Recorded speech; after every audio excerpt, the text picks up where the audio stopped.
ये है रमेश। रमेश एक हिंदू परिवार से आता है। रमेश हर हिंदू आइडियोलॉजी को बिलीव करता है, लेकिन रमेश एक बात से कंफ्यूज है। आखिर एंटी हिंदू का मतलब क्या है और हिंदू फोबिक कौन होते हैं?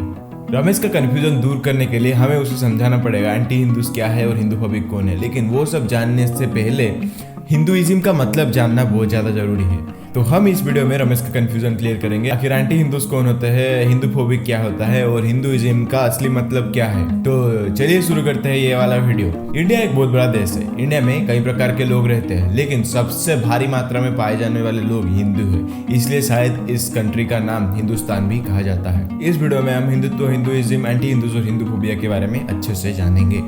हिंदुइज्म एक ऐसा शब्द है जो अपने अंदर कई सारे मतलब समाये बैठा है। हिंदुइज्म शब्द का सही मतलब कई लोगों को ठीक से नहीं पता। कुछ 1.2 बिलियन लोग हिंदू धर्म को प्रैक्टिस करते हैं, लेकिन कई गिने चुने लोग ही होंगे जिनको हिंदू धर्म का असली मतलब पता है। और ये बात जायज भी है, क्योंकि कोई हिंदुइज्म को जीने का सलीका तो कोई हिंदुइज्म को अपना जिंदगी बताता है, और ये दोनों बात सही भी है। तो हम हिंदुइज्म के मतलब के बारे में कोई भी टिप्पणी नहीं दे सकते। हिंदुइज्म एक ऐसा धर्म है जो बहुत ज्यादा डेवलप्ड है, बहुत ज्यादा सिविलाइज्ड है और कई सालों पहले से चला आ रहा है। हिंदुइज्म के स्टार्टिंग का या इस धर्म के स्टार्टिंग का कोई भी पर्टिकुलर डेट नहीं है, लेकिन कई सारे हिस्टोरियंस और कई सारे ग्रंथ ये बोलते हैं कि यह धर्म कुछ 4000 साल पहले आया था। भारत में हिंदुइज्म को अपनी पहचान मिली। पूरे दुनिया के कुछ 90% हिंदू भारत में ही रहते हैं। पूरे दुनिया में कुछ 1.2 बिलियन से भी ज्यादा हिंदू लोग बसते हैं। यह हिंदुइज्म का जो कल्चर है या हिंदुइज्म का जो धर्म है वो पूरी दुनिया में विविध तरीके से फैला हुआ है। इस दुनिया के हर कोने में हिंदुइज्म का प्रभाव कहीं ना कहीं देखने को मिलता है। हिंदुइज्म में कई सारे मान्यताएं प्रचलित है।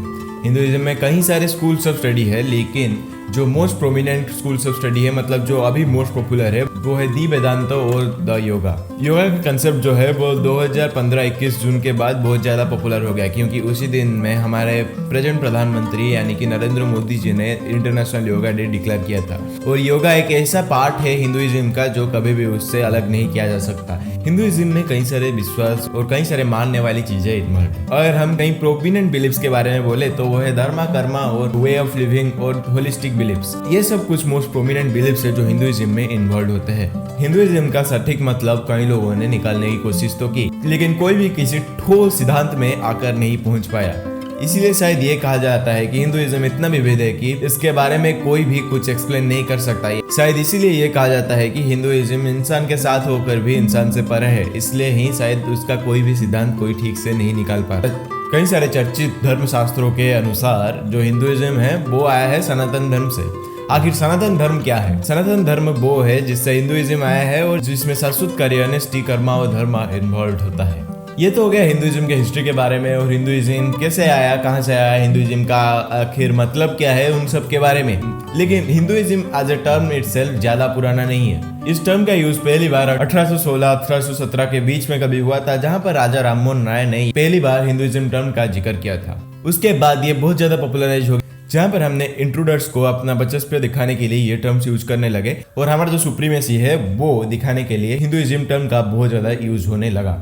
हिंदूज अपने धर्म को सनातन धर्म का नाम देते हैं। इस्लाम, क्रिश्चियनिटी और दूसरे धर्मों की तरह सनातन धर्म या हिंदुइज्म का कोई भी सिंगल फाउंडर नहीं है। अगर आप पूछे ये जो सनातन धर्म का कॉन्सेप्ट है या जो हिंदुओं का प्रेजेंस है वो कब से है, इंडस वैली सिविलाइजेशन जो one of the oldest civilization है पूरे वर्ल्ड का, उसमें भी हिंदुइज्म या सनातन धर्म के कई सारे अवशेष पाए गए हैं। जैसे कई सारे मॉन्यूमेंट्स, कई सारे आर्टिफैक्ट्स, कई सारे सिंबल्स, कई सारे फिगरेंट्स वहां पर मिले हैं जो हिंदुइज्म को डिपिक्ट करते हैं। जैसे कई सारे शिवलिंगास, कई सारे स्वास्तिक के चिन्ह, कई सारे आइडल्स, कई सारे हिंदू गॉडेस के आइडल्स, तो कहीं ना कहीं ये डिपिक्ट करते हैं कि वहां पर हिंदुओं का प्रेजेंस था या सनातन धर्म का प्रैक्टिस किया जाता था।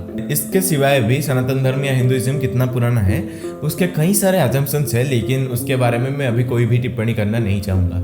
जो इंसान हिंदू धर्म में बिलीव करता है वो कहीं ना कहीं 4 मेजर कंसेप्ट में अपना श्रद्धा रखता है, जैसे धर्म, कर्म, मोक्ष और पुनर्जन्म। ये 4 ऐसे बिलीफ या कंसेप्ट है जो हिंदुइज्म से पूरी तरीके से जुड़े हुए हैं। इन 4 चीजों को कोई भी हिंदुइज्म से अलग नहीं कर सकता। इनके सिवाय भी कई और बिलीफ्स है जो हिंदुइज्म से जुड़े हैं, जो कई और लोग प्रैक्टिस करते हैं, लेकिन उसके बारे में हम और किसी वीडियो में अच्छे से बात करेंगे।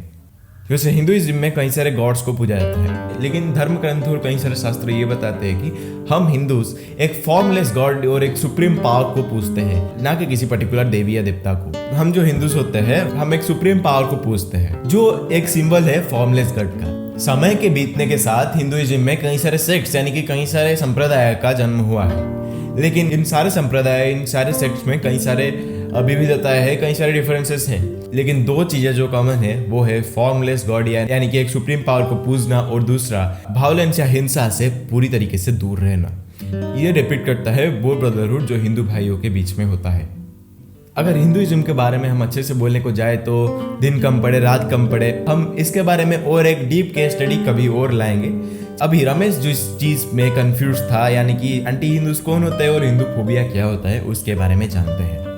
तो एंटी हिंदूज वो होते हैं जो हिंदुइज्म के भावनाओं को ठेस पहुंचाने की कोशिश करते हैं, यानी कि कहीं ना कहीं हिंदू उसके बिलीफ्स को हार्म पहुंचाने की कोशिश करते हैं। ऐसे कई सारे मूवमेंट्स इंडिया में देखने को मिले हैं, लेकिन हम सब चीज़ों को बिना जज किए कभी भी एंटी हिंदूज डिक्लेयर नहीं कर सकते। इसके बारे में कई सारे ऐसे चेक बॉक्स है जिसे हमें टिक करना पड़ेगा अगर हमें किसे एंटी हिंदू डिक्लेयर करना है। आज के टाइम पे कई सारे एंटी रिलीजियस सेंटीमेंट स्प्रेड हो रहे हैं जो कहीं ना कहीं जो कम्युनल वायलेंस है उसको ट्रिगर करते हैं। ऐसे कई सारे चीजें लोगों के बीच में सोशल मीडिया में स्प्रेड हो रही है जो लोगों के सेंटीमेंट को हर्ट करते हैं और कहीं ना कहीं एक बहुत बड़ा डेंट या एक बहुत बड़ा नुकसान पहुंचाती है हमारे भारत के यूनिटी को। भारत जो एक सेकुलर स्टेट है जिसमें किसी को भी कोई भी रिलीजन प्रैक्टिस करने का फ्री राइट है और स्टेट का कोई भी ऐसा रिलीजन नहीं है, वहां पर एंटी रिलीजियस लोगों का बढ़ना एक खराब संकेत है। तो रमेश का कंफ्यूजन यानी कि जो एंटी हिंदूज के बारे में था वो तो क्लियर हो गया, लेकिन हिंदू फोबिक मूवमेंट या हिंदू फोबिक लोग कौन होते हैं? हिंदू फोबिक लोग वो होते हैं जो हिंदुओं को अपने पास देखने से भी डरते हैं, यानी कि हिंदुओं का प्रेजेंस उन्हें खटकता है। जैसे फॉर एग्जाम्पल उदयपुर में कन्हैयालाल जी का केस, जहाँ पर दो हिंदू फोबिक लोगों ने कन्हैयालाल जी का बेरहमी से कत्ल कर दिया। ये एक बहुत बड़े एक्सट्रीमिज्म का एग्जाम्पल है। और एक अगर एग्जाम्पल ले, अभी रिसेंटली एक फोटो वायरल हुआ था जहां पर एक नासा की एम्प्लॉई जो कई सारे अचीवमेंट्स कर चुकी है, वो एक फोटो शेयर की थी सोशल मीडिया पे जहां पर उनके रिसर्च सेंटर के आसपास कई सारे हिंदू आइडल्स के फोटो लगे थे। उसको लेकर भी कई सारे आउटरेजियस मूवमेंट स्प्रेड हुए जो कहीं ना कहीं हिंदू फोबिक था, क्योंकि वो हिंदू आइडल्स को कहीं ना कहीं डिसरेस्पेक्ट शो कर रहे थे, क्योंकि कई लोगों को उन चीज़ों से इनसिक्योरिटी फील हो रही थी। और जिन लोगों को हिंदू आइडियोलॉजी या हिंदू बिलीफ से प्रॉब्लम होता है वो लोग होते हैं हिंदू फोबिक। अगर मैं एग्जाम्पल गिनाना चाहूँ तो शायद खत्म भी नहीं होगा। हमारे जो देश का एक बहुत बड़ा फेमस पार्ट है वो है बॉलीवुड। उसमें भी कई सारे ऐसे मूवी बन चुके हैं, जैसे फॉर एग्जाम्पल जैसे फॉर एग्जाम्पल एनीवेज छोड़िए। हिंदू फोबिक लोग सिर्फ हिंदुस्तान में नहीं है, ये हिंदू फोबिक लोग पूरे दुनिया में स्प्रेड हुए हैं। जैसे मैंने पहले बताया था, हिंदुइज्म एक ऐसा धर्म है जो पूरी दुनिया में फैला हुआ है। ऐसे कई सारे हिंदू भाइयों को कई जगह पर जाकर इस आउटरेजियस मूवमेंट को फेस करना पड़ता है, क्योंकि यहाँ पर कहीं ना कहीं बहुत सारे हिंदू फोबिक लोग हैं। लेकिन अगर ऐसे मूवमेंट और ज़्यादा स्प्रेड होते रहे, कम्युनल वायलेंस बहुत ज़्यादा ट्रिगर हो जाएगा और ये सब मूवमेंट्स है वो बहुत ज़्यादा आउटरेजियस हो जाएंगे, जो कहीं ना कहीं इंडिया के कई सारे फ्रंट्स के लिए बहुत ज़्यादा हार्मफुल साबित हो सकता है। ये सिर्फ हिंदू फोबिक या एंटी हिंदूज या हिंदुइज्म की बात नहीं है, हर धर्म को ये सब फेस करना पड़ता है। तो हम सबको भाईचारे के साथ रहना पड़ेगा। हम अगर हिंदुस्तानी है, अगर हम इंडियन है, तो वो सबसे पहले है हमें भाईचारा स्प्रेड करना होगा। अगर हम ऐसे कम्युनल वायलेंस में इंडल्ज होते रहेंगे तो हमारे बीच का जो नाता है, जो निविड़ संपर्क है, वो कहीं ना कहीं टूट जाएगा। हमारे जो कंट्री का जो टैग लाइन है यूनिटी इन डाइवर्सिटी, उसका कोई भी और मायने नहीं रहेगा। आज के वीडियो के लिए इतना ही था। मैं इस वीडियो में किसी का भी किसी तरीके से सेंटीमेंट्स हार्म करना बिल्कुल भी नहीं चाहता था। ये सब चीज़ें जो इस वीडियो में बताई गई है वो इंटरनेट से कहीं ना कहीं ली गई है, वो कई सारे रिसर्च पेपर, कई सारे वेबसाइट कलेक्ट किए गए डाटा से। तो अगर वीडियो आपको अच्छा लगा तो लाइक से comment and subscribe to this channel, और घंटी का बटन दबा के जाएगा अगर ऐसे वीडियो और आपको देखने हैं। आप किसी भी धर्म से हो सकते हैं, लेकिन सबसे पहले आप इंडियन हैं, so be proud for that, be proud to be an Indian.